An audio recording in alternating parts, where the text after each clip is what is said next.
George Crump, lead analyst with Storage Switzerland. Thank you for tuning in today. We're continuing our coverage at Dell Storage Forum in Paris, France, focusing in on customers right now. So joining me is Jonathan Humphrey. He's the Director of Information Technology at Codemasters. John, thanks for joining us today. Not a problem. So first of all, tell us a little bit about what you guys do there.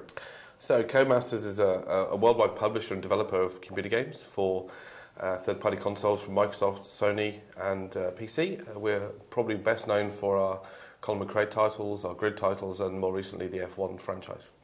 How does storage play into that sort of environment?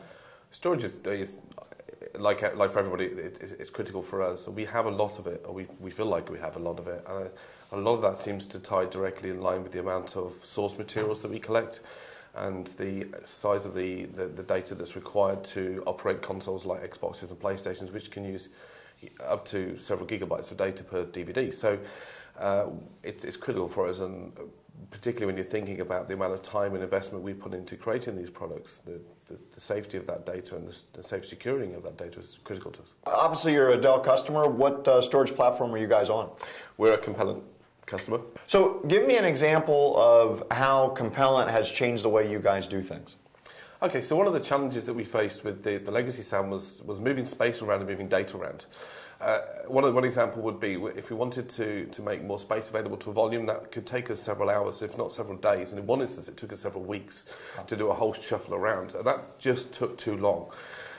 When you're doing that, you're taking these services offline, and we're running a 24/7 operation, and particularly when you're coming up to the end of the development cycle, that was lost production time, and we just couldn't face that. So we had to find a better way of addressing it. So the ability to just right-click and add new, if you like, oversimplifying maybe, but the ability to do that was just so important to us and such a big win. And one of the other things that we really like is the fact that we can take this data that we have and we can just snapshot that data and then present it to another server, and our developers have access to the live data in a safe way that isn't affecting the live services, when they can run all their tests and all their development work on actual real-world data that they've used and created themselves. So one of the things we've found is that by taking this data and presenting it to them in the development systems, that they can test against live data, take a snapshot of that data and present it to our development servers, and our developers have access to this data, and that's not taking any additional disk space to do it. We're not losing valuable disk space to assist our development area, which is key when you're using and moving around volumes that are 6, 7, or 8 terabytes.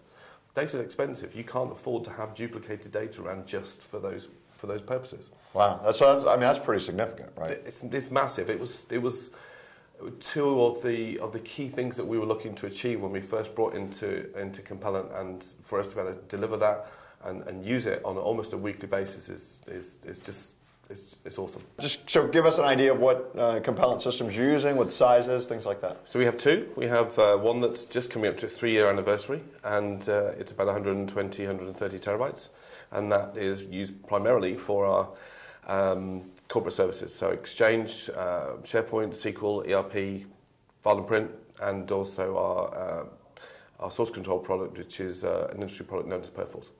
We also have a second one, which we use in our Amsterdam hosting center, which is used primarily for the public-facing stuff. So you've got things like our websites and our online games. Is there a lot of virtualization in those sites? Yeah, in the headquarters site, we have a lot of virtualization. I think it's about 120 virtual servers running on 3 physical nodes, and that is obviously backed onto the compellent. That's a real good ratio too, from a virtual machine to physical host. Yeah, it's a bit heavy, if I'm honest, but they seem to be comfortable with it, and the way we use virtual servers is more as they're not under load a lot of the time, so they're really just there for a lot of dev work, a lot of testing, rather than actually being sort of pushed every day, day in, day out. So we can get away with a higher percentage than most. Okay. And then the compellent SAN has been able to hold up to that level of virtualization and everything? Yeah, no problems. No problems at all. And let's talk a little bit about the Amsterdam Center, which was the customer-facing stuff. What are you running there? That is traditional disk-based and SQL. That's pretty much all we use the compellent standard. In fact, it's pretty much just used for SQL. Okay, and so that's not virtualized, just bare metal servers basically attaching right into the compellent SAN. Very traditional SAN-based storage presenting to Dell servers over Fibre Channel. It's very normal, very traditional. Okay, great.